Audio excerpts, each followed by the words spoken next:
When I was 20 years old, I was seduced by the spiritual path.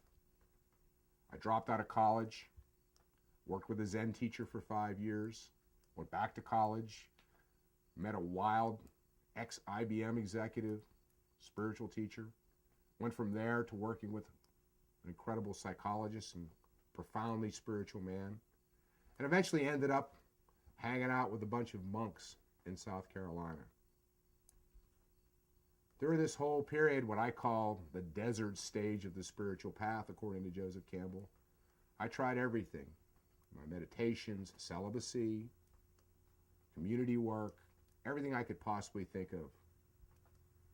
Trying to find that breakthrough, trying to get the certainty. The agony of life is uncertainty. The rationalization is that uncertainty is certain. I just couldn't live with uncertainty. I needed to know. I just had to know. In 1998, in Baltimore, in the midst of crisis, even despair, I got the answers that I was looking for. And after that, I came to realize that Joseph Campbell, the great writer about mythology, was right. All spiritual paths, no matter how different they look like on the outside, share some fundamental common denominators on the inside. First, you're called, as I was when I was 20. Second, you resist that call, as Moses did when the burning bush sent him to Egypt, and he said to God, no, no, no, not me, send someone else. I tried that too. Finally, we accept the call, and we head out into the desert for the training and the struggle and the work.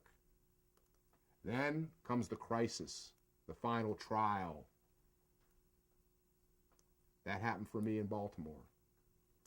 Then we get the experience that we're longing for, the certainty that we look for, what the West calls cosmic consciousness, what the East calls enlightenment, and it goes under many, many, many different names.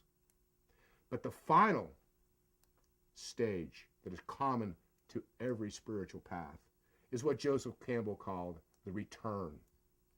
This is when the hero, the person who's had the spiritual experience, the person who has scaled the mountain, the person who's found the certainty that they set out looking for, the Galahad who finds the Holy Grail, feels a profound obligation to return and share what they have found. This is what I'm all about. And in a way, it's kind of an affliction. I feel a lot, just like somebody found, when you finally get a really, really good album or some music that you've gotten for the first time that really just trips your trigger. You're hard to listen to it at all because you're so anxious to get down to your buddy's house and turn him on to it that you really can't enjoy it. This is kind of what it feels like for me. There's an urgency, there's a need, there's a profound desire to turn other people on to spirituality. And that's all and simply all that I'm trying to do. I want to turn you on.